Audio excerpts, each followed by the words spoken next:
Okay. All right. Oh, 3 viewers. Nice. I messed up and accidentally, well, I did a test run earlier just to make sure everything was good to go and I wouldn't run into any problems. By doing that, I used up the link, and so I had to make a new link and create a new event.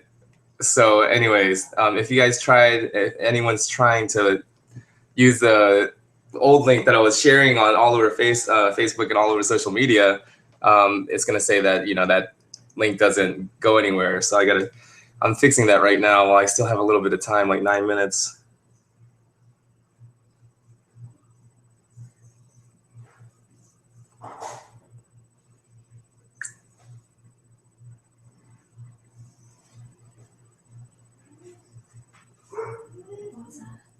Oh, so earlier when I did that test run, by doing that test run, I used up that link, and so that event was done.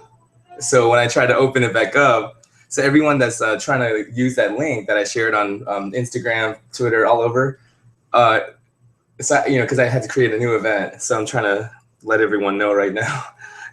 Oh my goodness. Well, at least you know for next time.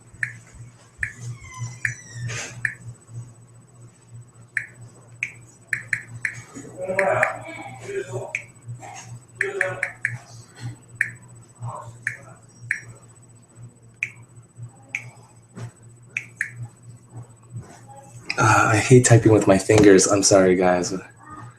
I'm working on my phone. I have to make a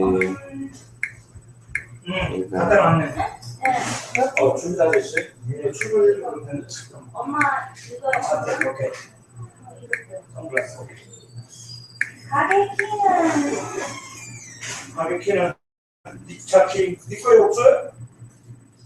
너 가게키 있잖아. Okay, sure to do. 여기 있고 여기 아니 여기는 여기도 다요. I'll do a video real quick on Instagram. Okay. Hey guys, Jun the Groomer here. I messed up earlier. I messed up. Earlier I did a test run on the YouTube live event that I'm doing right now. By doing that test run, I used up that link, that event, and it closed out. So I had to make a new event. So here's the link to the new event. I'm sorry, guys.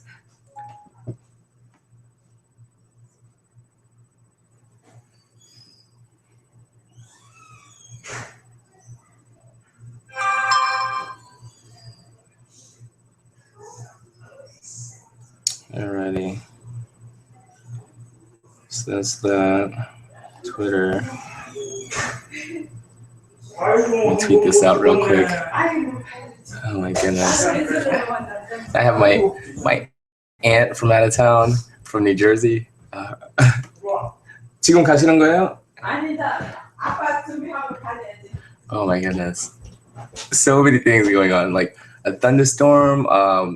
We were getting subs earlier just to eat lunch real quick, and my daughter drops her salad everywhere. Like, just everything was like, whoa, like I just kept telling myself, thank you for this opportunity to practice patience and acceptance, Oh man.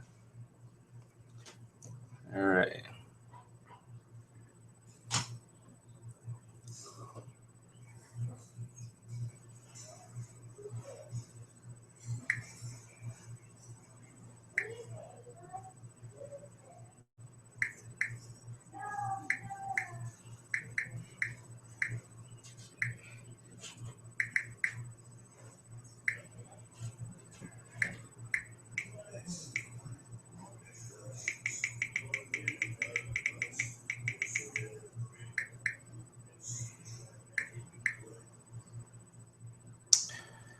Okay, so man, I probably messed this all up. Yeah, it's all right. We'll see. We'll see what happens. Okay, so now the chat. Group chat. Okay.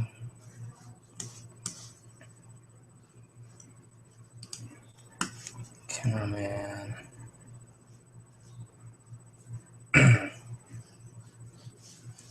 Okay.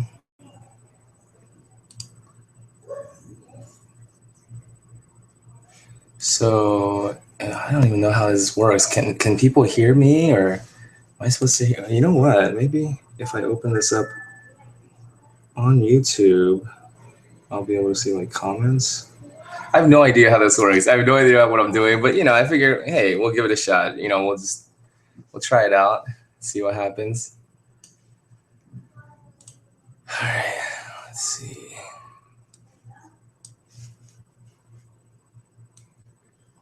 There we go. YouTube.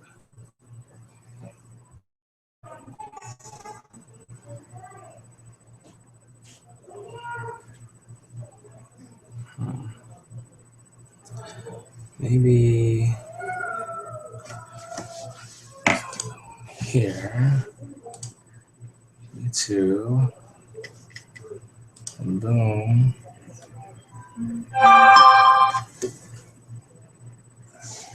Okay, let me see. From business here. 10 watching now, okay.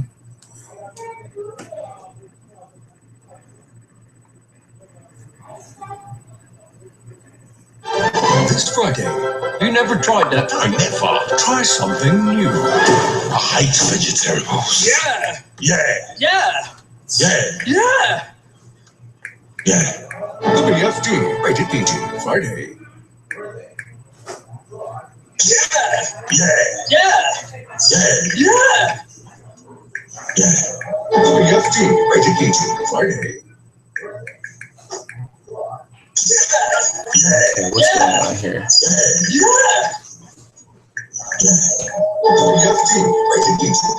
What? Why is that happening?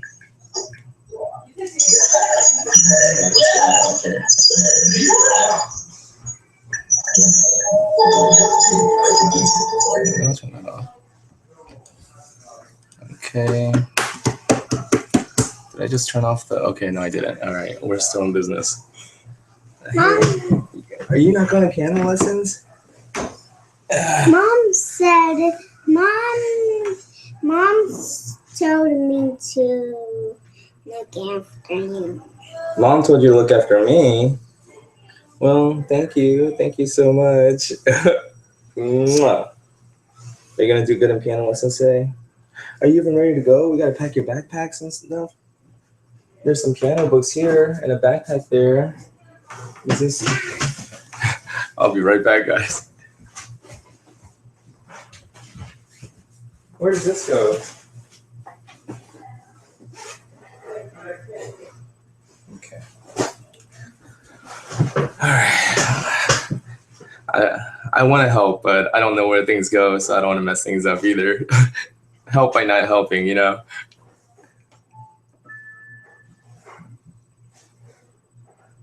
Okay.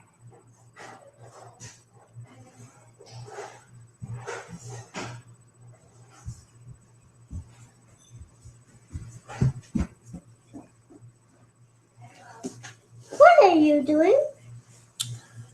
Wow. Look, I'm up to your chair.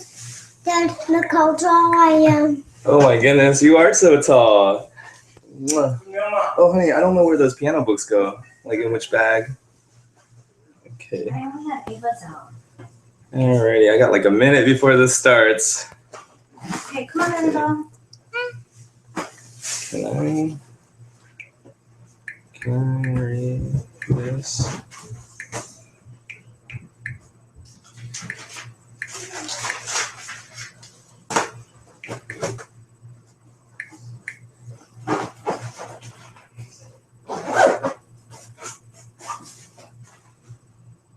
Which car should I take?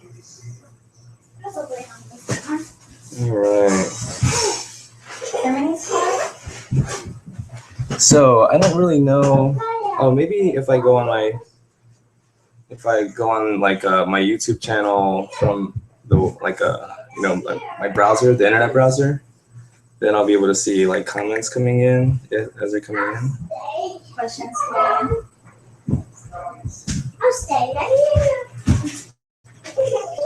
Whatever you You know how to do that is tweet. Tweet? For Twitter. Oh yeah. Questions and stuff. Yeah. I mean, Next time, if people would want to tweet me, if you guys want to tweet me, I got my phone here.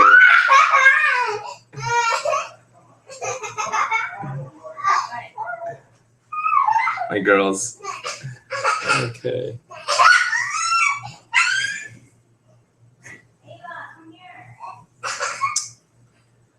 I just don't know. Desktop. No, that's not it.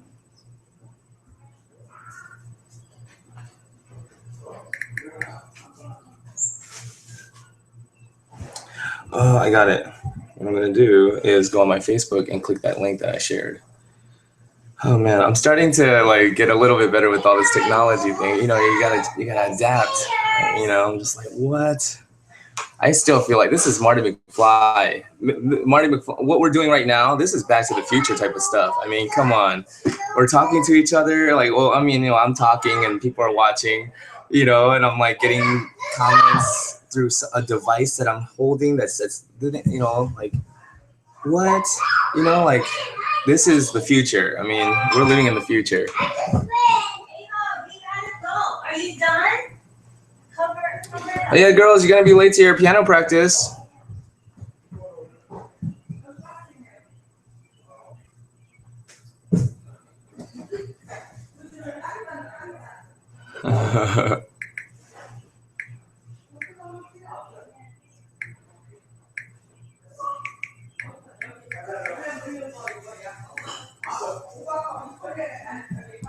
Okay, so.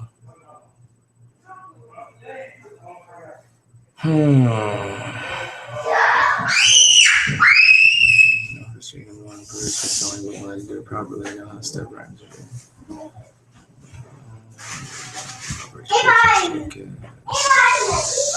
Program around there is not looking. All right. Yeah. I mean, well.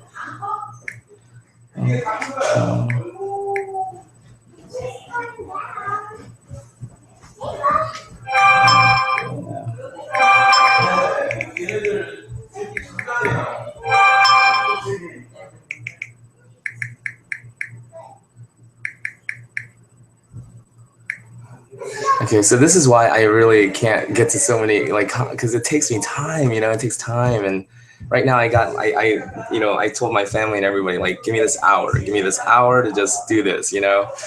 But, you know, things don't always work out exactly how you plan, right? I'm smashing it. Oh, Ava, what did you say earlier about making mistakes? Tell everybody what you think about making mistakes. No? You tell. I don't remember how you put it. I don't remember how you worded it exactly. Maybe Annabelle does. Annabelle, do you remember what Anya said about making mistakes? I forgot. You forgot? Okay. Yeah. Tell everybody. If you make mistakes, then you won't. If you make mistakes, Annabelle. if you make mistakes, you will live. If you don't make mistakes and just live safe forever, you'll die. No, weren't you saying? Because if you don't make mistakes, Ava and Annabelle, we have to go. Okay. Now. Because Okay. if you don't, I asked you. Okay. Bye, honey.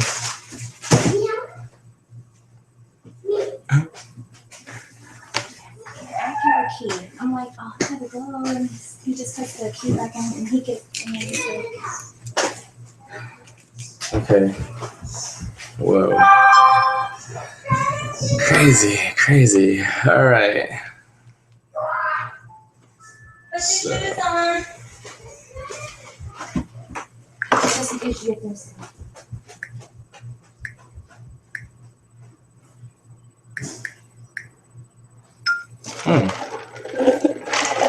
Nice. All right.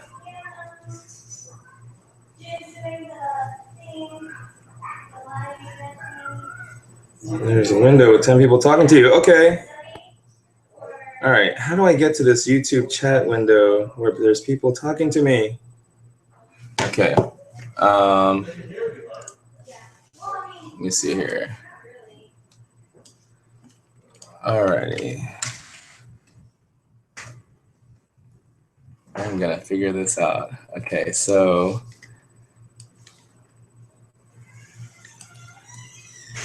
because I have this group chat thing on the side here, but I guess that's like it doesn't really do anything because that's on what you call it, the Google Hangouts. So I'm going through Google Hangouts right now because I had to you know, there's like an encoding thing that you had to do. You have to have like an encoding software, or you can go through Google Hangouts, which does the encoding for you. I don't even know what I just said. I just, you know, things I was reading earlier, but anyways, let me see here how I can get to my video, because on my phone it keeps taking me to like the app and I can't get to the video that I'm streaming right now from my phone. So let me see. My control room. Okay. Let me mute this. Okay. Pause. There we go. Okay. So I got the window open.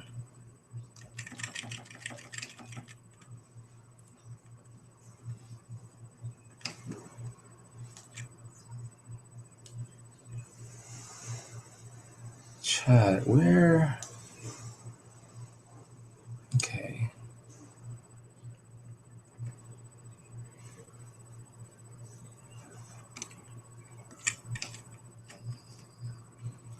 Oh my goodness, I'm not finding it. Like, view on watch page. Okay, here's the watch page. I'm live. Okay, here it is. You are now a single moderator for this. Got it. Okay, perfect. I think. Okay, I can see the chat now. All right. All right. We're in business, I think. Oh my goodness. My mouse doesn't really work anymore either. So, okay. Let me start from the top here. Hi, yo, okay, Leon. Leon, oh my goodness. You're my boy, Leon. How's business? I hope business is good for you, man. Over there in Trinidad. I didn't even know people, that was kidding. But yeah, I mean, you know, the crazy thing is I got people watching from the Philippines, a lot of people from the Philippines. I was shocked, like what, people from the Philippines? But yeah, like Poland, there's a lot of people watching from Poland, like wow. But okay, the comments just disappeared. Okay, here it is. All right. From England. Wow, from England. Wow, hello. All right, Brazil. I can't see anything. Okay, Leon, can you see me? Okay, nice seeing. Okay, so in here. Do you have Shih Tzus? I have one. Well, a Shih Tzu mix. And the thing is, he's only a third Shih Tzu. He's mostly Maltese. His father was Maltese. Mom was a Maltese Shih Tzu mix, and so Weemy, my dog, is a third Maltese. No, 2/3 Maltese, 1/3 Shih Tzu. Anyways, from Trinidad. That's right, Trinidad. Wait, do you speak another language? I guess in Cantonese. I speak Korean, not Chinese. I almost said Chinese. I speak Korean. Tighter so it doesn't slip back. Okay, so the brushes slip out of my hands all the time, and I feel like it's because my hands just kind of get dry and slippery, but also I don't really hold it with a lot of force. I'm not really trying to yank, you know. So if I do catch a snag or a tangle or mat or something that's that's not really coming out, I'd rather the brush just kind of slip out of my hand rather than yank on the skin too hard, because the skin is really fragile. So I try to have like a gentle grip on that, you know. So firm but gentle, like a golf club. I'm terrible at golf, but I hear that you hold it firm but gentle. Okay. Working well, you look nice and professional. That's right. I wanted to dress up a little bit because I figured, this video might last for a little bit. I want people to remember me looking nice, Okay.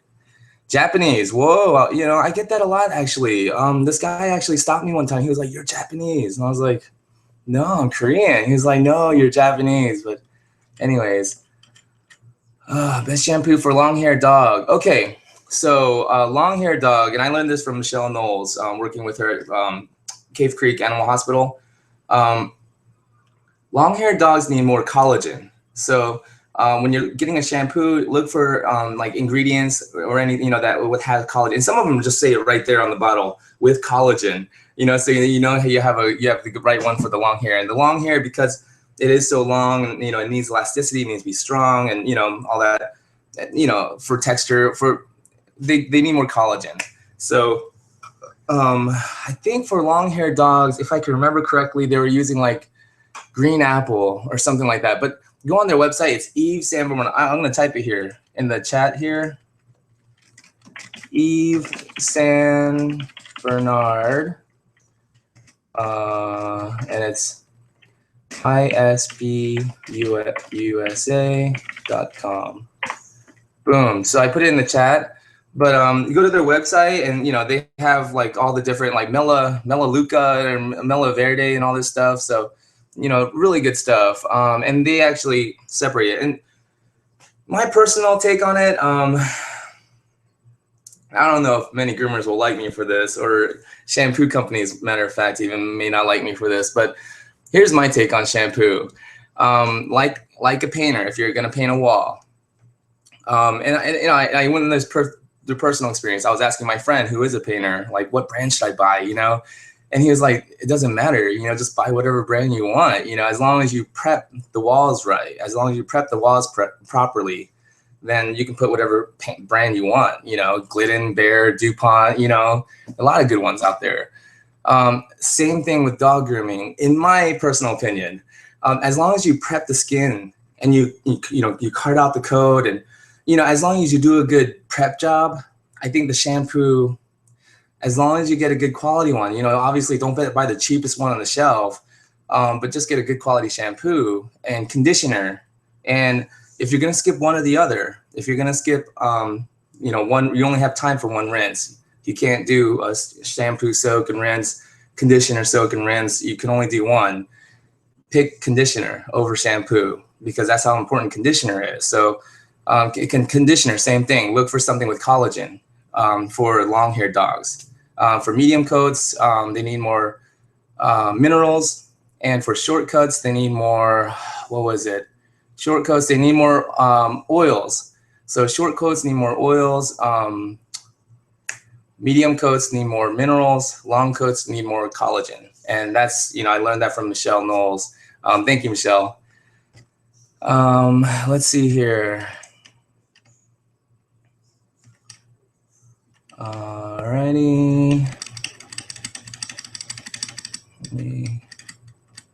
9 to 3 seconds delay on YouTube broadcast. Okay, all right. Whenever I'm hearing timer delay, you'll have a new YouTube tab. Okay, cool. Okay. Alrighty. Copyright. Oh, what's copyright? Let's see, back in seconds.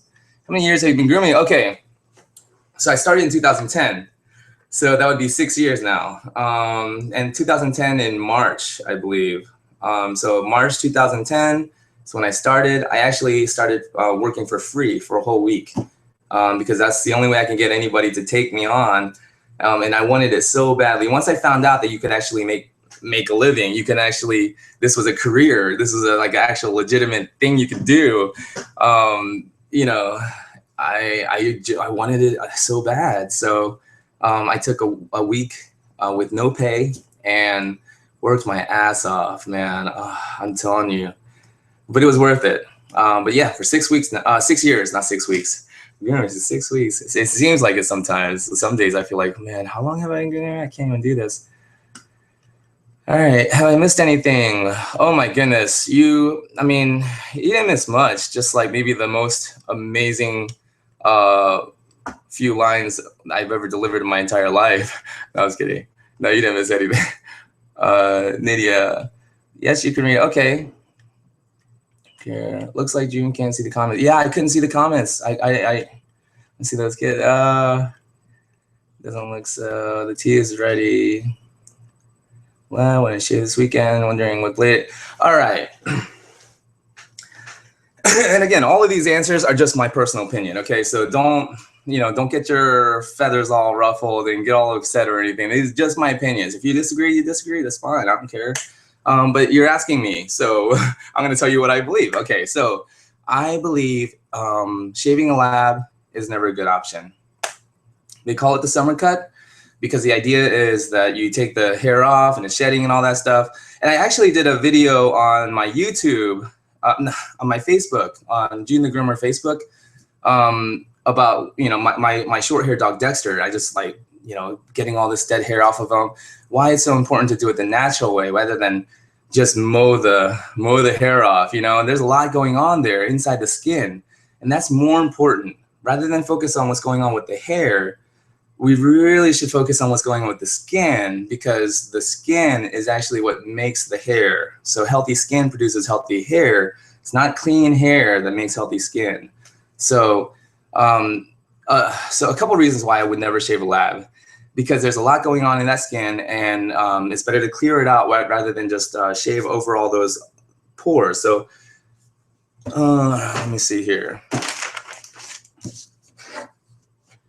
Imagine this is a pore, okay? This cup here is just one pore, right? Inside this pore, there's a sebaceous gland, pucker and sweat gland, primary hair, secondary hairs, okay? And that's the surface of the skin. So this is the surface of the skin. This is the pore, right? There's the sebaceous gland.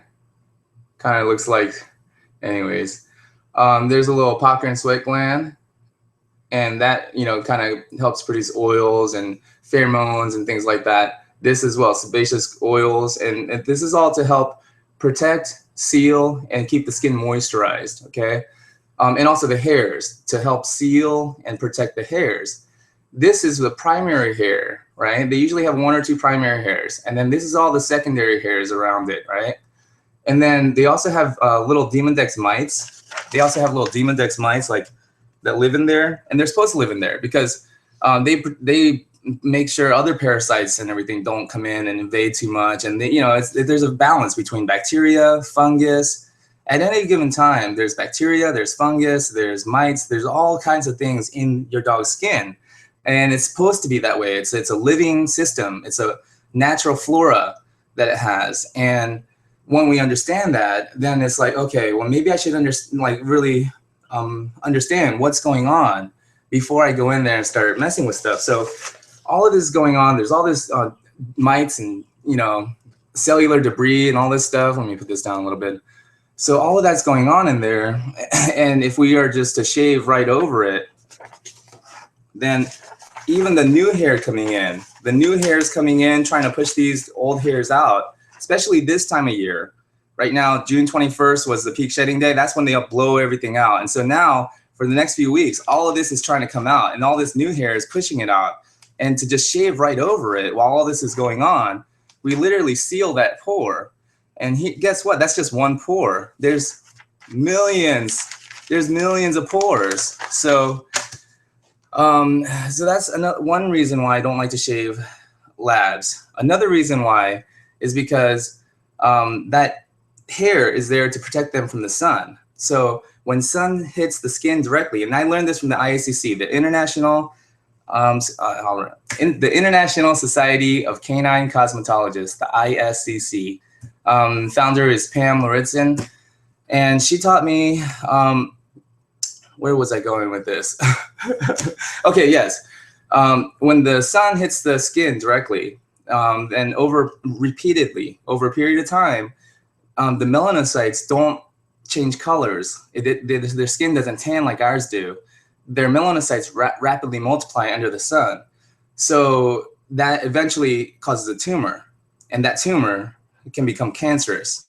So I see older labs, especially like 8 or 9, 10 years old, huge lumps around their shoulders, around their hips, big lumps, that happened over a period of time. It took probably, 6, 7 years for that to happen, because, you do it once or twice and the skin can bounce back and recover, but you keep doing it over the period of 5, 6, 7 years, then the skin finally you start to see the effects of accumulated cellular damage over the years.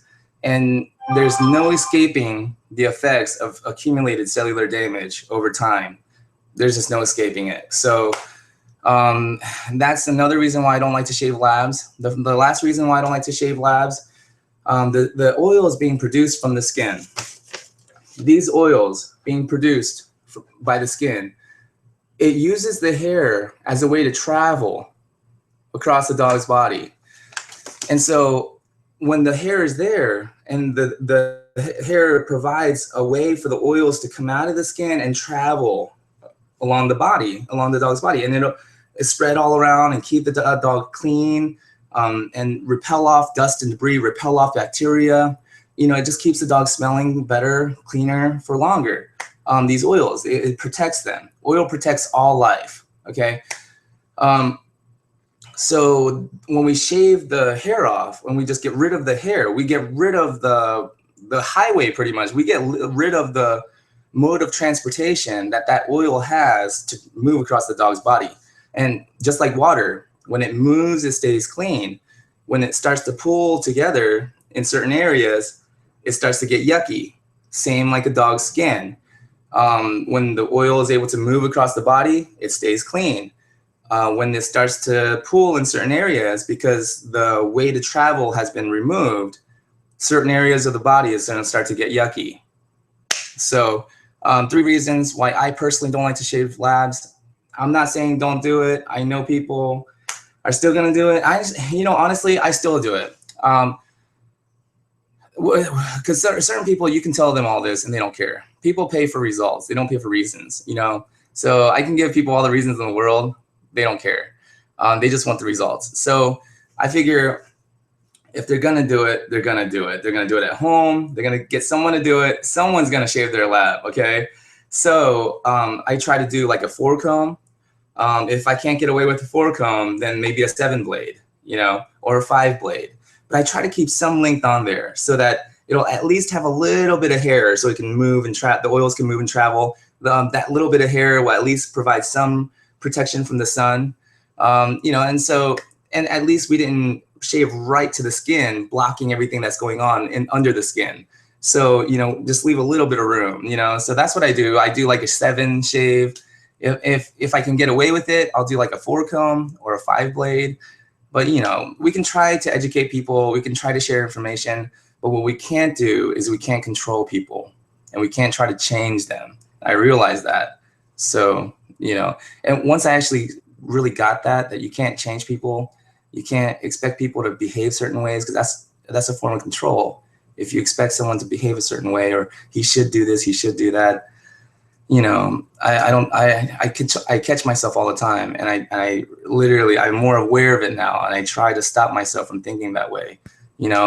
Liars shouldn't lie. Of course they're supposed to lie. That's why we call them liars. Why should we be surprised that a liar lies? That's what a liar does.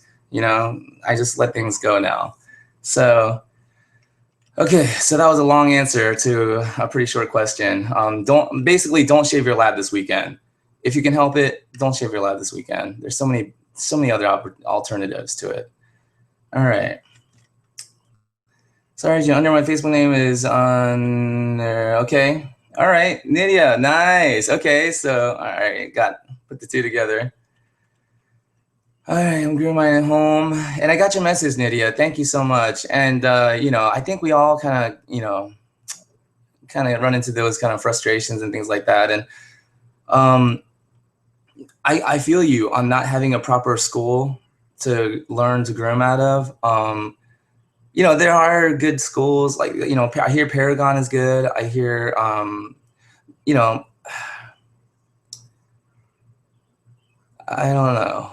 So basically, I'm actually thinking about doing some seminars myself. I feel like I'm ready for it. I feel like, you know, I feel like even if I'm not ready for it, the message I feel like is ready to come out. I think people are ready to hear the message. So a brush more, bathe less, you know, proper grooming, that there's steps to take, you know, that there's an actual science of how to wash your dog. Who knew? Whoa, there's a science to washing my dog? That's what I thought, you know. When I first took that class, how to wash a dog properly, I was about to take a nap. I was like, good thing this is the first class in the morning because I'm going to take a nap because I know how to wash a dog. But it turns out I didn't know how to wash a dog. I didn't know how to wash a dog properly, you know. So, you know, what can I say? I'm gonna try to look up some like ballrooms or conference rooms at hotels and see if maybe I can rent it out for a day and hold some seminars, like maybe 1-day seminars. So we'll see what we can do. Try to get, you know, at least educate the public. You know, if we can't get groomers educated, then maybe we can educate the public, you know, and at least pet owners, you know. And who knows? Who cares? Here's the thing. There's the 100 monkey theory. So they were doing a study about these monkeys on this island in, you know, this Asian islands, okay? And these monkeys would eat the sweet potatoes that were growing on the island. And this one monkey took the sweet potato and washed it in the ocean before eating it. And that way he didn't have to worry about the dust and, you know, all getting all that grit in his mouth. So I can get this lighting better. Okay. So he washes the sweet potato and eats it every day like that. And so other monkeys start to see him do this. And so they start doing it. They start copying him. Once about 100 monkeys started doing this on that island, the other monkeys on the other island, miles away, and they don't have smartphones, you know, they have no way of texting each other or getting in touch with each other. They started doing it, the monkeys on the other island. But they were the same species. So the theory is that because they share the same genetic code, somehow there's a tipping point in consciousness for that species. So once a certain number, and the number seems to be about 100, monkeys started doing this behavior, it caught on, and the other monkeys on the other island that were the same species, they started doing it. So I actually raised my hand. I asked the question. I was like, what if that monkey, did that monkey try to convince the other monkeys? What if he tried to convince the other monkeys? What would have happened? And the guy, you know, doing the presentation, he was like, I don't know, I'm not a monkey sidekick or anything, but he was like, I assume that if he tried to convince the other monkeys to do what he's doing, he would have been met with resistance. You know, if he tried to start a campaign, wash your sweet potatoes, you know, maybe the other monkeys would have been like, you know, screw you, and throw their sweet potatoes at him, you know, wash your own sweet potatoes, you know. So who knows? So I took that to heart. So I have 100 groomer theory. I'm not out to change any groomer. I'm not out to change anyone. And I'm not out to prove myself right or better. I'm just explaining what I've learned and how I've changed and why I groom the way I do. That's all. I'm just giving an explanation of why I groom the way I do. And this is why I do it. It benefits me. It benefits the dogs I'm grooming. My clients love it. I've been gone for 2 years. 2 years I've been gone, about a year and a half actually. So I've been gone about a year and a half, almost 2 years. I come back and these dogs still love me. The clients still love me, you know, and they want me to groom their dogs. Why is it because I'm so charming? Is it because I you know, have all these things on social media and everything? No, because again, people don't buy reasons, they buy results. So a lot of these people, I mean, some of them surprised me. I was like, I didn't think they really liked me. And here's what the secret is. It doesn't matter. It doesn't matter if they like you or not. If you give them the results that they want, then they're going to buy whatever it is you're providing. So yeah, I realize it doesn't matter if people like me or not. It only matters if I'm able to provide the results that people want. And because I'm able to do that, when I come back to Atlanta, even after a year and a half, you know, they say there's no loyalty in the grooming business. There is. I'm proof of it. I'm proof that there's a lot of loyalty in the grooming business. You know, but it's not because I talk about my family and all this stuff. Really, I feel like it's because I do a good job, and that's why, you know. Let's see. So he is helping a friend paying someone else for it. Yeah, I mean, because here's the thing. I don't think people have a problem paying for things, but people pay for value. If they pay for something and they feel like they didn't really get the value out of it, you know, and that's the biggest thing for me. I've always tried to give people more in value than I accept in money, in what I charge. So, you know, and it sounds cheesy, go the extra mile, you know, like, oh, rah, rah, all this motivational stuff. But hey, what if they're right? What if they're right? Why not give it a shot, you know? I love the realness. Okay, awesome. Okay, sent me a message on Facebook. Let me see here. Let's go back in. Oh, nice. Mrs. Tofu. Not Korean, are you? Koreans are all about tofu. Can you read an Algin? Oh, okay. Let me see here. Yep, I got the message. Okay, I'm a little bit late on everything. Okay. Nice, Tom. We ate our sandwiches in a hurry. I felt something stuck in my tooth. Anyways. Nice, Don.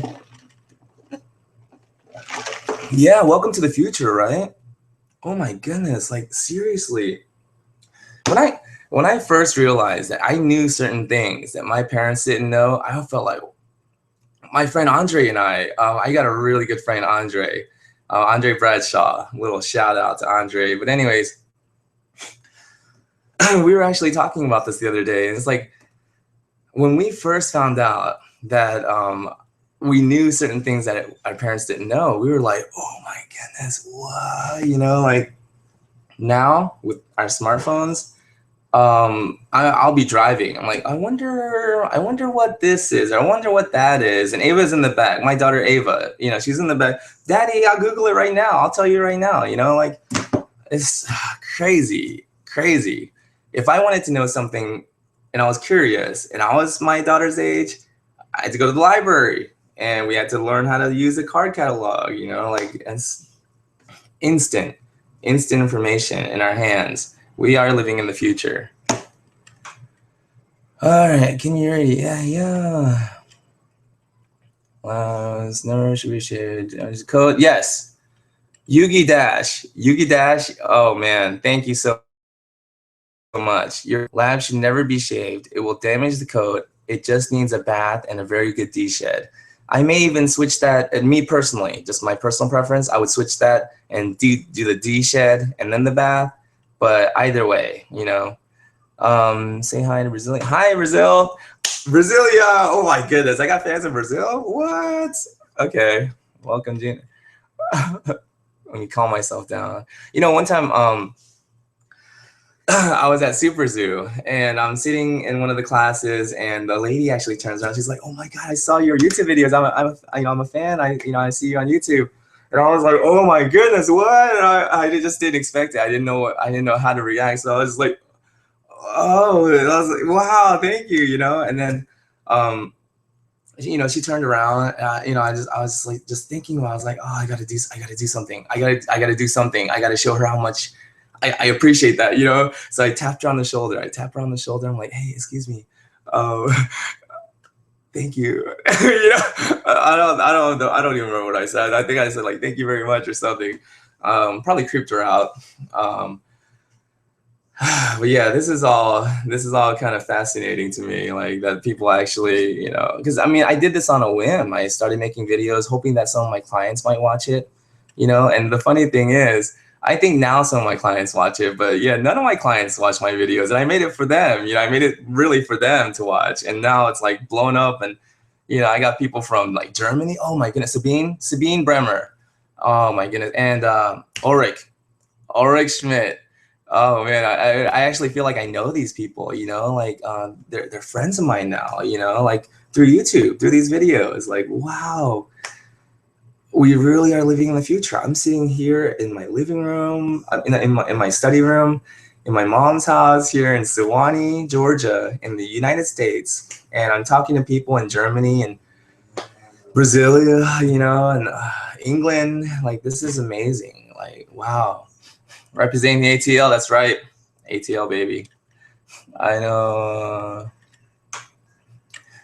Yeah, I understand, Mandy. And I was explaining, you know, some people just can't be talked out of it. You know, you just, what I try to do is keeping in mind how the skin is functioning. I just try to do a really good deshed, brush out the coat as best I can, get, you know, clear as much of that dead stuff out of the skin as possible. That way I'm shaving over, you know, clear skin and, you know, just leave like, you know, maybe a 7 blade, because between a 7 and 10, not many people are going to notice a difference. Like, hey, you used a 7, not a 10, you know, and these are blade sizes. But I would do a 7, you know, if you can get away with it, maybe a 5 blade, you know, and that way you save a little bit of coat. But hey, in the end, people are just going to pay for the results, you know, and I know that when I actually greet a customer, a client, a new client that I've never met, I try to explain my process and I go through the steps. And I can see like a glaze go over their eyes sometimes. Like I just see like I've lost them, you know, they don't care. They don't give a shit, seriously. But then what I do is I just switch, you know, I just tell them, you know what? I don't really care about grooming that much. I don't really like grooming. I'm not passionate about grooming. And that catches their attention. They're like, what? Like I heard that you're this passionate grooming guy. And I tell them, I love dogs. I'm not crazy about the grooming. I'm crazy about the dogs. That's why I groom. That's why I'm willing to work so hard. That's why I put in the sweat, the time, the effort, because of the way they look at me, you know, because of the way they appreciate it. So that's why I groom. But it's not the groom, because I barely keep myself well groomed, you know. Grooming is not my passion. Otherwise, I'd be grooming everything, you know. No, I groom dogs and only dogs because I love dogs. You know. Alrighty. Oh, June, I do chat with you on Facebook, but just realized my name is different. Oh, yeah. Yeah, ML. Yeah, okay, but now I know that you're Nydia. Okay. Multi-she. Not a she tease. Multi-she. Okay, multi-she. Okay. Or I actually thought it was like a multi-zoo. Multi-zoo. Anyways, Alan, you know, while I was in Long Beach, I got your message on Facebook, or your comment that you were in Long Beach just the other day or something like that. And then I actually looked up your profile. I stalked you a little bit and I found out you were about an hour and a half, maybe 2-hour drive away from us. I was like, oh man. And Patricia, I was actually there to do like a private grooming lessons for Patricia. Patricia Page. I love you, Patricia. But Patricia Page, she does Choosy Mobile Grooming in Long Beach, California. And so I went out there for a few days, and Alan Powell, I think that's the same Alan, right? I mean, I think it's the same one, Alan Powell on Facebook and Alan here on YouTube. But if you're the same guy, Patricia even said like, hey, let's drive out there so you two can meet, you know? And I was like, no. You paid for me to come out to teach you. This is your time. You didn't pay for me to come out and sightsee. And she kept trying to too. Like, oh my God, I feel so bad that you're not sightseeing. I feel so bad you didn't get to experience Long Beach. It's like, I don't care. You didn't, and that's not why I'm here. You know, so I'm very goal oriented. I like to set a goal and stay focused on it. So, you know, I would have loved to have met you, Alan. Patricia was even all for it, but I really had a goal to get her to, you know, get to a point where she's comfortable grooming dogs on her own. And I only had a few days to do it. And there was a couple times where I was a little bit scared. I didn't think I could do it. I didn't think it was possible. And the amazing thing is, it wasn't me that did it. It was Patricia. She really stepped up and she did it. She was amazing. And she does amazing grooms now. And I think she's an amazing groomer, but more importantly, she's an amazing person. And you know, that's priceless to me. You can't put a value on that. You know, just being a really good person that cares about people. She really cares about the people that she's serving and the dogs that she's grooming. So I really like that. Anyways, Deshaun T, Korean. Hell yeah, baby. All right. Let's see here. I'm just looking for something I can blow my nose with, but so you can wait. If they insist it, you're willing to do it. I just refuse. I've seen groomer who shave them and they never grow them back properly. Can get bald spotches. Point blank refuse.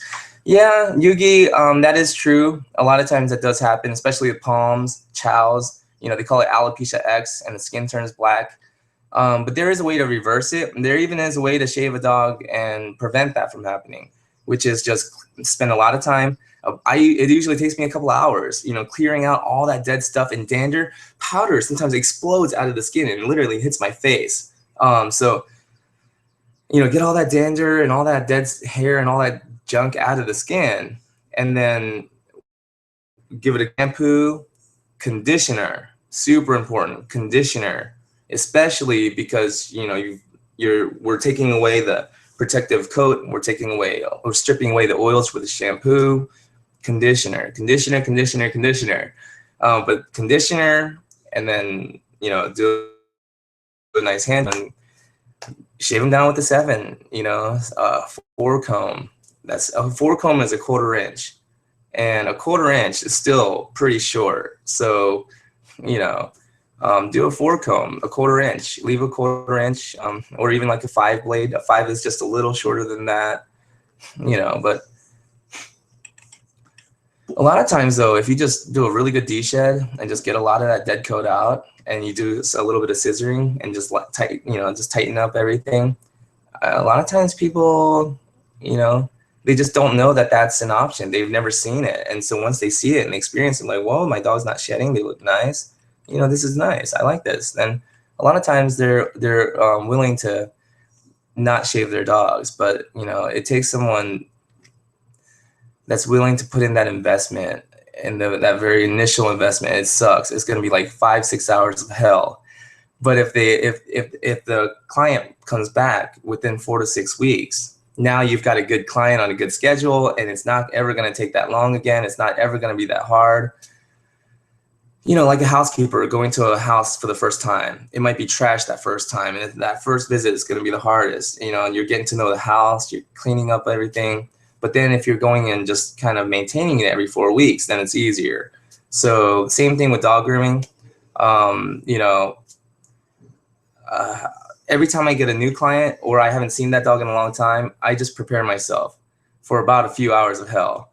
But I just look at it as an investment. I'm making an investment because this is going to be a long-term relationship, and I'm going to be seeing them regularly, and it's not ever going to be this hard again. Sometimes you make bad investments. Sometimes I make bad investments, and I invest a lot of time and energy into a dog, and it doesn't pay off. But hey, you know, you can't stop trying. Can't stop trying. Oh, Mami's bar. Yeah. Oh my goodness. You don't want to mess with my wife. Oh, a lot of people think that I run the show. Oh my goodness. No, they just don't know. They don't know Kimmy. They don't know Kimmy like I do, man. She's scary. How would you talk someone out of shaving a German Shepherd? I would just give them the reasons that I listed above, because the same reasons for why I wouldn't shave a Lab are the same reasons why I wouldn't shave a golden retriever or a German Shepherd or any medium double-coated dog, you know, or even long-coated, you know, double-coated. Let's see here. This is kind of fun. Let's see. How did you talk someone out of German Shepherd? That's dealing with today. Okay. S. Joe Hochim or Joachim. You know, I'm sorry if I messed up the name, but how would you talk someone out of shaving a German Shepherd that you're dealing with today? First of all, it's going to impact the skin. You know, it could. There's a high chance of that. If you're going to shave them down very close, like with a 10, you know, even with the 7 sometimes, if you don't do a good prep. Second, the oils have no way to travel. Third, protection from the sun. And repeated exposure to the sun could cause tumors over time. So 3 good reasons why I wouldn't shave. Beautiful, cute family. Thank you. Thank you so much, Edna. You're so sweet. Get them sign a consent form. If the code is damaged, resulting in a shave, it's your fault. Oh yeah, that's a really good idea, Yugi. Yugi Dash, you got some really good ideas. Seriously, that's a real. Have them sign a consent form, because out of everything I've learned over the past few years, one thing I've learned is get everything in writing. No matter how great the conversation is going, even though it's uncomfortable, sometimes you're just gonna say, hey, this is all great. Can we get this in writing and can we sign it? You don't have to be like a jerk about it, but I just like to explain now. Like, I just want to make sure that we're all clear.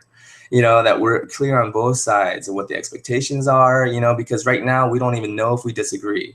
So let's write it down, and if we agree, we'll sign it. Get everything clear, so we're clear. I like clarity. Clarity over agreement. I love that phrase. Clarity over agreement. We don't have on what we believe, and that's it. You are my TV now, Edna. Thank you, Edna. Oh my goodness, favorite dog breed. I actually don't have a favorite dog breed. I love them all. I mean, they're all so uniquely beautiful. Like King Charles, the beautiful, cute little baby face pugs. Bulldogs, like English bulldogs. They just make you smile. But then you got those elegant dogs. German, German shepherds and things like that. I love them all. I guess I do have a preference in temperament. I love the sweet dogs, the ones that are willing to cooperate. The ones that are kind of like, standoffish. There's jerks. There's jerks out there. The more I work with dogs and the more dogs I encounter, the more I'm convinced, just like people, there are some jerks out there, man. Not every dog is sweet like that. They're mostly sweet. They're mostly, great dogs out there. But every once in a while, man, you run into a jerk. There's no history of abuse. The family's so sweet, like dog runs the house. It's just a jerk, But anyways, all dogs have their own personalities. They're unique, just like people. And so some are just little rascals, and I love that too. Is there any books with this information? Yes, I actually wrote 2 books. One is 4 Steps to a Beautiful Groom, and that kind of outlines my 4 steps, and also the 3 C's of grooming: calm, confident, and compassionate, and why they're so important. I feel like without those 3 C's, the 4 steps and grooming altogether is just not possible. You have to be calm, you have to be confident, and you have to be compassionate. So, and The Art of Grooming. The Art of Grooming is my first book, where I wrote, just kind of outlining my philosophy and my approach to dog grooming. So it's the philosophical approach to dog grooming. What is it fun in South Korea? I've only been there twice. I actually was born in Korea, but I had my first birthday, or I think my first or second birthday in New York. I think it was my first birthday, but so I have no recollection of South Korea other than the 2 times that I went to visit. The first time I was 11 years old. I was short and fat, and at that time, I think it was like early 90s. Nobody in Korea was fat. If they were, they weren't out. They weren't out where I could see them. I was the only fat guy there in Korea. It was rough. I mean, people were pointing at me and laughing. And Koreans are not known to be Koreans are known to be rude, and it's just a culture thing. And I learned that, but they're not rude. They're not trying to be rude. They're just real. They're just upfront with you, and. If you don't know somebody in Korea, you don't say hi to them. You don't make eye contact, and I learned that because in Korea, here in America, we see somebody, we're walking down the street and we make eye contact. Like, hi, how are you? No, not in Korea. My cousins, they were like, stop that, stop, because they're telling me it's more polite to just let them go. If you don't know them, don't bother them. They're busy. Just let them go, So it's like, I guess, being more considerate of the other person. So don't take up their time. So it is still the respect thing, but it's just a different way. It's a different culture. So it's just a culture difference. But yeah, it was that first visit was really rough and it was scary. But then I went back in my early 20s, and that was amazing. But anyway, I won't talk about that visit because that was a lot of fun. All the Akitas can be groomed for the first time after 11 years. Any dog can be groomed. I don't care how old you are. I mean, what is grooming? Grooming is healthcare. You know, it's hygiene. You know, it's combing and brushing our teeth and, you know, cleaning our nose. You know, I mean, it's all grooming. Washing our face. You know, taking a bath. This is all grooming. So don't just look at the haircut or, you know, all that. Grooming is brushing a dog.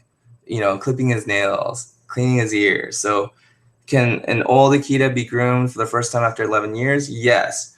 Can he have a haircut for the first time after 11 years? I don't know. It really depends. Like I said, all dogs have their own personalities and temperament. It really depends on who he is. After 11 years, we're dealing with like a inhuman age, like what, 7-year-old dog, 70, 75, 77. I don't know how they calculate it these days now. It used to be just seven times the number, but I hear there's another formula. But anyways, we're dealing with an old dog that may not have the patience he used to have. So who knows? Maybe the first time, just give him a really nice brush and a really nice massage, give him a great experience so he'll like it. And that's what I consider the first date. You know, you don't try to jump someone's pants the first date. You'll go to jail like that. So you have a pleasant conversation, joke around, keep it light, and then you ask for another date. You know, and then the second date, maybe, you know, yes, try to stretch and, you know, sneak in a little, you know, maybe you try it on the second date. You just gotta feel it out, you know. But I kind of look at it like that. It's a relationship with the dog because we're not doing oil changes here, people. We're not doing an oil change. We're not working on a car, you know. Okay, the only way you can actually compare it to an oil change if we were doing an oil change on a transformer, you know, or better yet, a Decepticon. That would be, you know, because sometimes we run into that. So, you know, unless you're doing an oil change on a transformer, you know, like you're not. This is completely different thing. We're not dealing with something that is like set. If I move this way, they're gonna do this. If I do this, they're gonna do this. No, grooming really has. There's foundations and there's rules. Like there's good ground rules and foundations. But sometimes you meet a dog where all the rules just go out the window. And so I never really go into a groom with any set strategy or any like set plan. I do have my steps that I'd like to follow, but sometimes, you know, like I usually like to do the nails before the bath, but sometimes the dog doesn't trust me enough and I have to do the bath and, you know, gain his trust a little more and just try the nails later. You know, just different examples, but you know, I like to brush the teeth. Sometimes they won't let me brush the teeth. So, you know, sometimes I'll get a squirt in there if I can, you know, while there's, you know, I'll squirt it, you know, just do what you can sometimes, you know, what you got to just, and that's why I'm a huge MMA fan. I don't know how many of you guys like mixed martial arts or the UFC. I grew up with that kind of stuff. I love Kung Fu. I love martial arts. Huge Bruce Lee fan. The Art of Jeet Kune Do. The Tao of Jeet Kune Do by Bruce Lee. That was one of the first books I read as a kid, by Bruce Lee, and I was amazed that he was mostly philosophical. It was a philosophical approach to martial arts by Bruce Lee.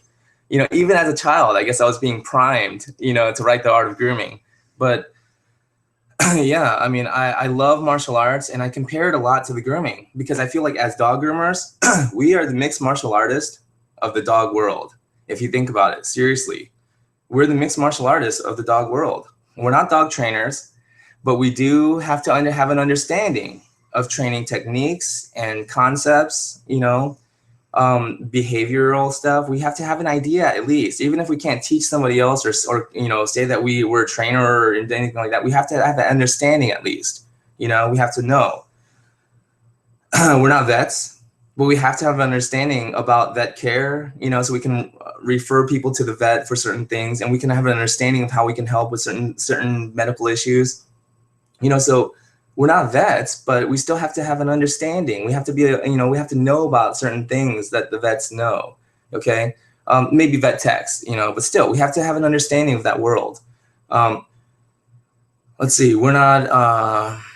You know, we're not dog trainers. What else is there in the dog world? Dog trainers, vets, you know, what else?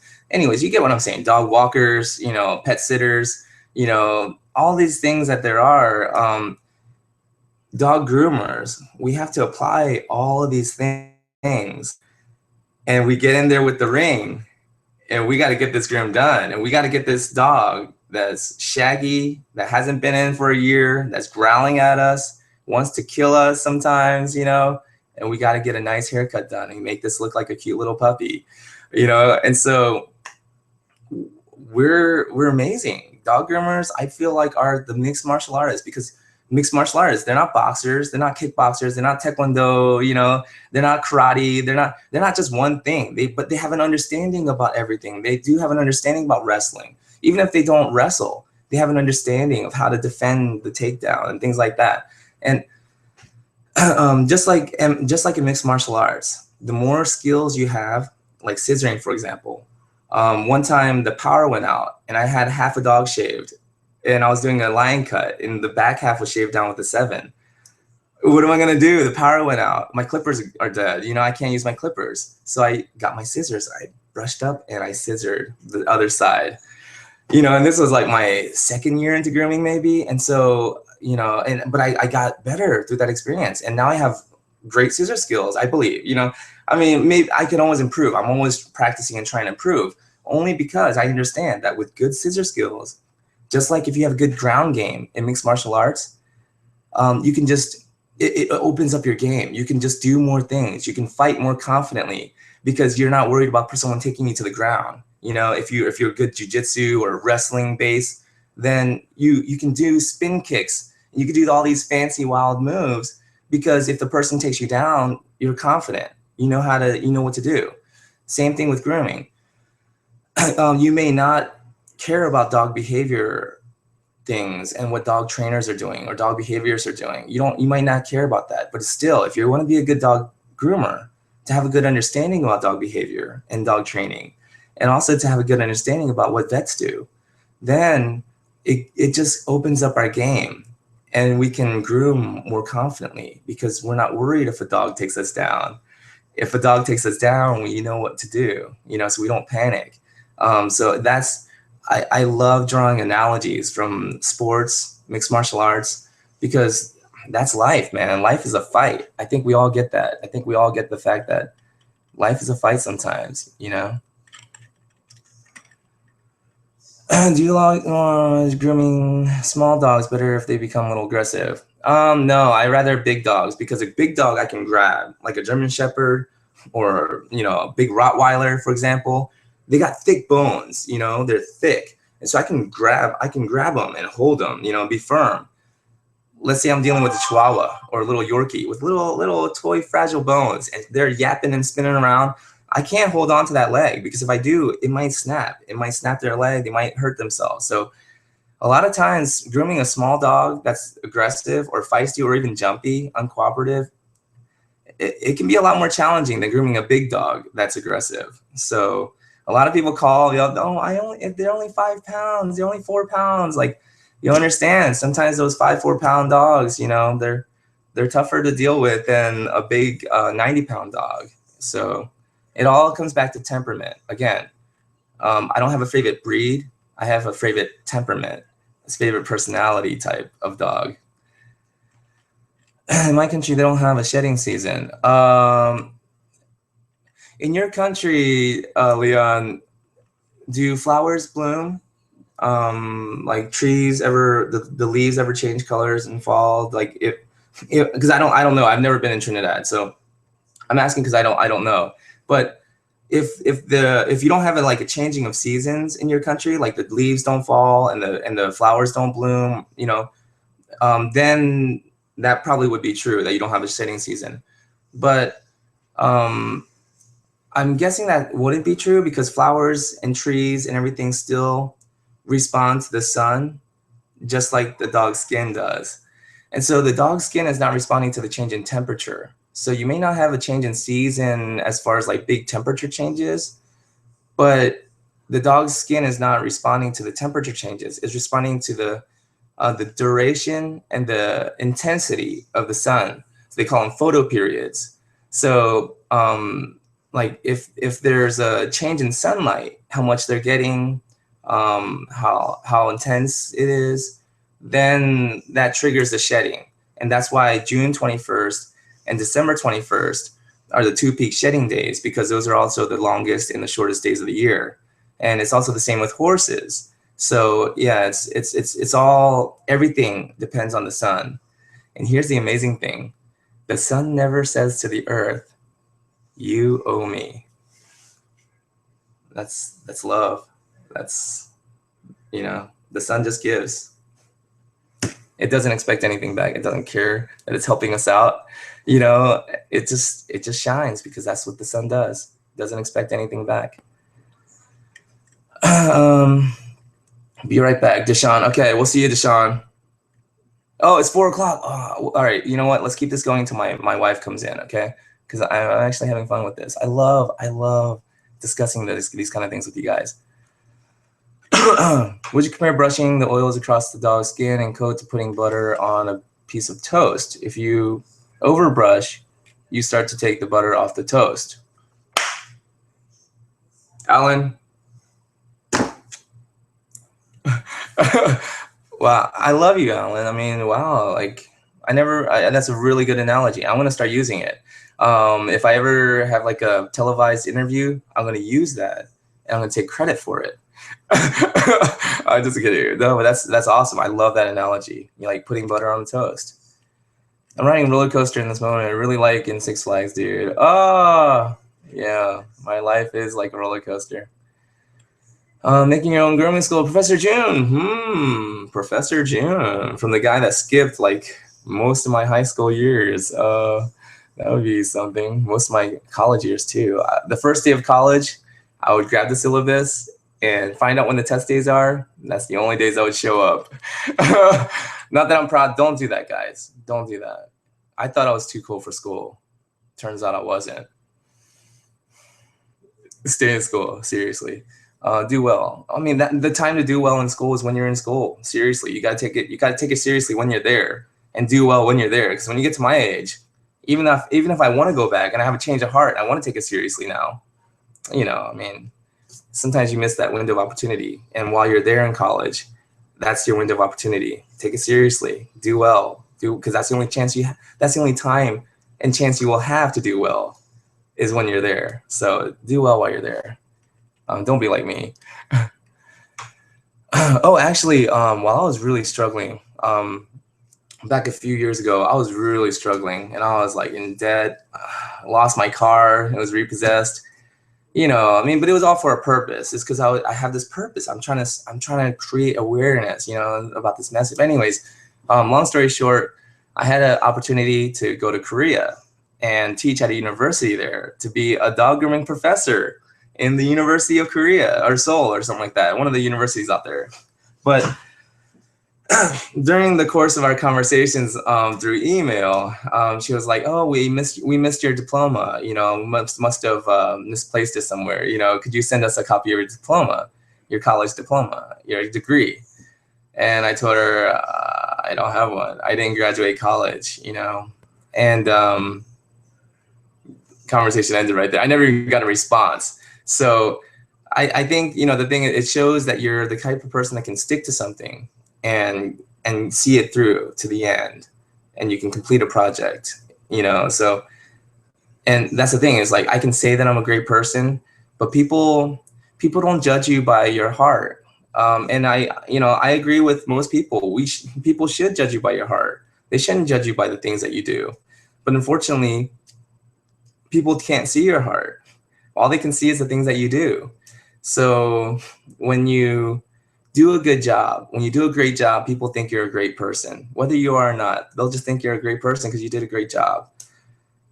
If you don't do a good job, like you don't finish college, even though in my heart I'm a good guy, I want them to know I'm a good guy.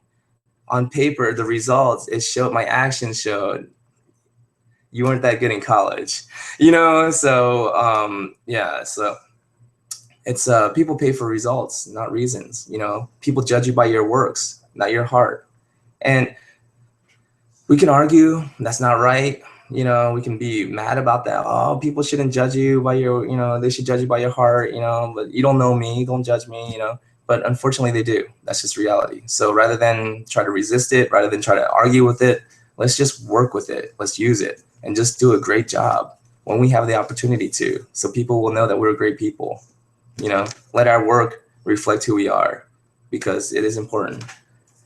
Let's see. I also told him that he should have crazy looking for right direction until I found June. Oh, thank you, Nydia. I appreciate that. Nydia Gastelum, am I saying it right? And what about pacifiers? My shoes are robbed. That's funny. And I guess as long as he doesn't swallow it, right? Ingest it. Oh man, that's gonna be a tough night for him. Are there 4 other groomers? There are 4 other groomers country. I'm not certified neither. Are they? Do you think I should go to grooming school or stay better by myself? Just expire my experience. It's really hard to say. I mean, if you have a good grooming school to go to, you know, it's not gonna hurt. It's not gonna hurt to learn another style, another technique, someone else's perspective. You know, it only will benefit you. So if you have an opportunity to go to school, go to school. You know, I learned a lot with the seminars that I went to. You know, with all the pet shows, the Atlanta Pet Fair, Super Zoo, and I would love to go to Groom Expo West. Here's a funny story about Groom Expo. Oh, not Groom Expo West. Groom Expo in Hershey, Pennsylvania. So I met Todd Shelley. Todd Shelley is the president of Groomer to Groomer magazine, like Barclay, that whole company. And so I met him outside at Atlanta Pet Fair. This is when I first started grooming. I was excited. I was like, oh my God, you're Todd Shelley. I read all your editor. He used to do the editor's column and write little stories about him and his wife and things like that. And I used to really like reading that. I felt like connected to him, So I was like, I love reading that. And he was like, oh, you're the one that reads it. So, we had a great, really good conversation. He's a cool guy. I love him. And so then we meet years later at Super Zoo a couple years ago. And, I had a media pass last year. I had a media pass because, I have a blog and everything. So I had media credentials. So I see him in the media room doing an interview. And, I run into him a little later and I was like, hey, Todd, I don't know if you remember me. And he was like, I remember you, And so I was just like, wow, I'm so happy. I love Todd Shelley. He's awesome. He actually has a Facebook page that he runs called Groomers Uplifting Groomers. I love that page, Groomers Uplifting Groomers. Wow. So, I love Todd, but here's the thing. I started chatting with him, through Facebook Messenger, and I was like, "Hey, Todd, I really respect what you're doing. I love to write. I love to share information. I really kind of want to be, in your shoes one day. I look up to you. Would you mentor me?" He was like, "Yeah, I would love to mentor you. What was her name? Sally Liddick." He was saying Sally, actually mentored him, before she passed, and he learned a lot from her, and he would, he would like to, pay that forward and things like that. And he's just a really good guy. But then Groom Expo was coming up. I'm getting better, but it seems like I'm always kind of strapped for cash. But anyways, I'm getting better. But really tight budget, finances just weren't working out. So I reached out to Todd. I was like, "Hey, Todd, can I go? Can I mentor with you? Can I come and work with you? Can I? I'd like to come and see how the magazine works and things like that." No reply. And he's busy, of course, because Groom Expo is about to be on. So the guy's busy. I'm nowhere near the position that Todd is in, and I'm busy. I can't respond to everybody, so I totally get it. But I got a little bit anxious. I got a little bit eager, I guess, overexcited, and so like I usually do. And so I messaged him. I was like, "Hey, Todd, I know you're busy, so I'm gonna cut right to the chase. Can you get me into Groom Expo for free?" There's probably a better way to approach that, but I was like, "Just be bold, be bold. I gotta practice being bold, so be bold." So I was bold, but maybe a little too bold. The first try. So anyways. But he actually sent me an invite to one of his pages, and I really think that he doesn't really hold it against me, but I feel like I maybe pestered him, I maybe annoyed him at the wrong time. So sorry about that, Todd. I love you anyways. Okay, so next one.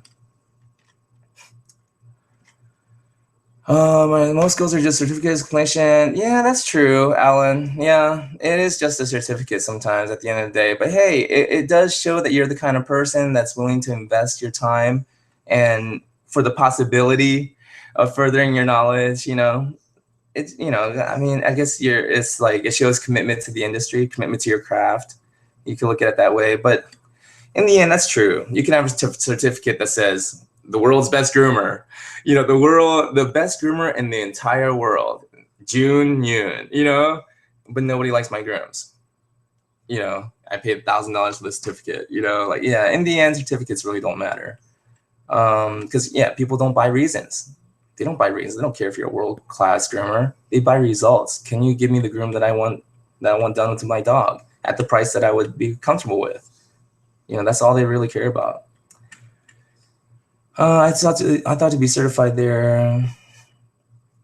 Yeah, ISCC. I actually would prefer the ISCC over the NDGAA because the National Dog Grooming Association of America, the NDGAA it's better than not being a member of anything, but it is a good organization. It's just that the ISCC, Pam Lauritsen's organization, their school and their training program, their certification program, I guess. It's just amazing. The information that they provide, the years of experience, and the little tips and tricks that they know that they've picked up over the years that they willingly share to people who come to their seminars. Like, they're so generous with their information. It's amazing. But yeah, I mean, I feel like that was much more beneficial to me than paying for certificates. I'm back in the East Coast. I'm actually in Georgia, Suwanee, Georgia. It's in Gwinnett County, about maybe like 30-40 minutes, actually, depending on traffic, maybe 2 hours north of Atlanta, the actual city of Atlanta. Yeah. What tools, products would you use on a husky blowing their coat? I would use the slicker brush first, and I would use this first. The Miller's Forge slicker brush. It still has Dexter's hair on it, but these bristles are very thick, and so they're kind of thick and hard. So I would use this, and then, and the Furminator. This is called Sure Grip. I use this instead of the Furminator because I can change out the different sizes, and it was a lot cheaper than. That's my mom calling, but it was a lot cheaper than the Furminator.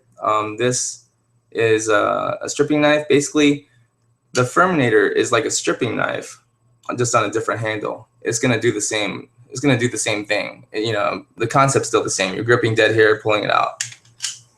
But before I use stripping knives or anything like that,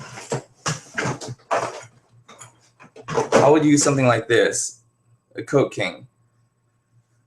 Because these teeth here are going to mimic a dog's claw, and they grab the dead bundle of hair, and it literally just grabs it right off the surface of the skin and just pulls it out. So, and it doesn't actually scrape the skin. So let's just say that this hair is right here on my arm. Can you see? Let's see. There we go. Then this, I can go like that. And see, it's getting the hair, but it doesn't scratch my skin. So I love this tool. It's called a Coat King, and this is I think a 10-tooth, but you can get a 10-tooth, an 8-tooth, a 12-tooth. An 8-tooth will be a little bit coarser, a little bit wider gap. A 12-tooth is going to be a little finer, But those are great tools to use on a husky. The Coat King, slicker brush, the Furminator. You can even use a metal comb. Like this, the Greyhound comb. And this one's seen its years of battle. You can see the battle wounds this one's gotten. But yeah, you can even use just a metal Greyhound comb and go through the coat. The tools don't matter as much as the willing person, someone who's willing to actually put in their time and actually pull out those hairs. So, Arizona, Nydia. Oh man, I'm sorry we didn't meet while I was in Arizona, Nydia. That would have been awesome. Caribbean. See, Leon, actually, I'll be honest, wanting to go out and see your grooming facility, purely selfish. I just want to go see the Caribbean. No, that would be nice though, but Oh, erotic TV. Oh my goodness, I love erotic TV. A little shout out. He's the guy that made that song, "Give You Some Love." You know, I just wanna give you some love. You know, I love that song. But yeah, I'm secret. My secret ambition is to be a rap artist. I wanted to as a kid. I wrote a song as a kid called "June is from the Moon" or something like that. My name is June. I'm from the moon. My older brother, got a hold of it with his friends, embarrassed the hell out of me. There was my rapping career right there. But hey, sometimes at the karaoke, man, get me drunk enough, I will rap some Eminem, some Puff Daddy. Anyways, it's Tupac. Oh, I love Tupac. Yeah.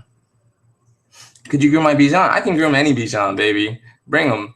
I could groom any Bijan. Can't afford to lose my clients to go get certified. Yeah, but sometimes you have to look at what you can. Like sometimes you feel like, oh, I can't afford to lose my clients, but really, sometimes you got to look at the opportunity. Can you afford to lose the opportunity? Is the opportunity greater than the, the immediate gain, like the temporary immediate gain?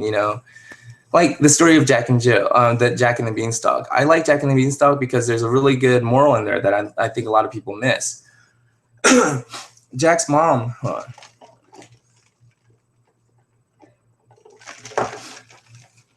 So Jack and the Beanstalk is a children's story. Many of you may know of it. They have Jack's mom. They're struggling. They don't really have a lot of money or food, so they have a cow.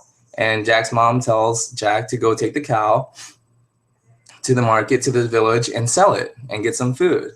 And Jack doesn't. He goes and gets some magic beans, and his mom gets so mad, she throws it out the window. And, next day there's a huge giant beanstalk, and Jack goes up the beanstalk and gets a, golden egg laying goose and all these riches and everything. Here's the point. What if Jack didn't listen? What if Jack listened to his mom? What if he was a good boy and rather than trade it for magic beans, he went to the market and sold it and got some food? That would have held him over until the food runs out. Now what? You already sold the cow. What are you gonna do? You got nothing else to sell. I guess you can sell your body, a prostitute, it's always an option, I guess. One of the oldest professions there are, other than dog grooming. And oddly enough, the two oldest professions, dog grooming and prostitution, are also the two most recession-proof jobs. Anyways, but yeah, the point is, you may think that the best option is right in front of what you can see today, what's going to get me by today or tomorrow. But sometimes you got to look a little bit beyond that and think, what about after that? What about after I sell this cow and I use up the money from selling that cow? What then? What next? At least Jack was thinking, I'm gonna get these magic beans, and I'm gonna somehow multiply this investment. I'm gonna sell this cow, and take a risk, take a chance, pretty much. But everything's risky. Life is risky. Jim Rohn says you're not gonna get out alive.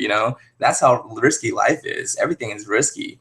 But he took a chance. He took a risk and got the magic beans, and it worked out.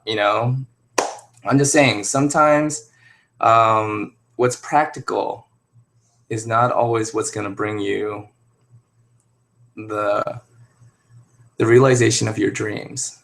Yeah. So sometimes being practical, it keeps you safe and secure. But, if you want to be safe and secure, go sit in a corner, and have people protect you. Don't go out because, driving is risky. Anything is risky.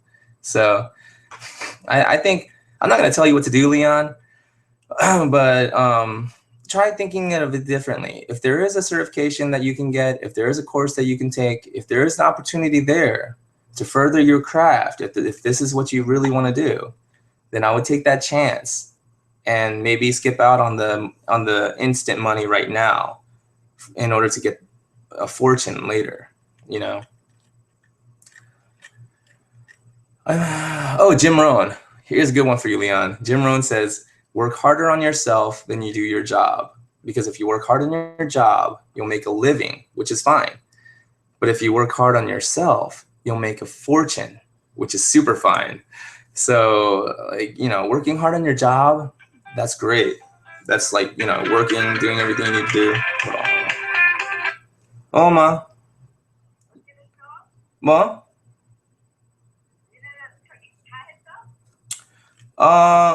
지금 킴berly 아직도 안 왔어요. 애들 피아노. 그래서 킴berly 오면 같이 나가게. 오케이.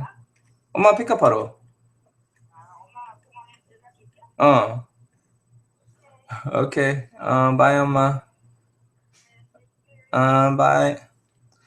Sorry, my mom called twice, and so, you know, I didn't know. But it's nothing like usual. You know how moms are. My mom. The cool thing is when I was leaving Atlanta the first time, oh, my kids are home. Okay, it was really fun, guys. I'm just kind of scrolling through the comments. You know what? I'm gonna make some time and I'm gonna go through and actually like type and reply to all these comments. But it was really fun, guys. Let's do this again. Let's do this like monthly. I really had a lot of fun. Thank you, everyone.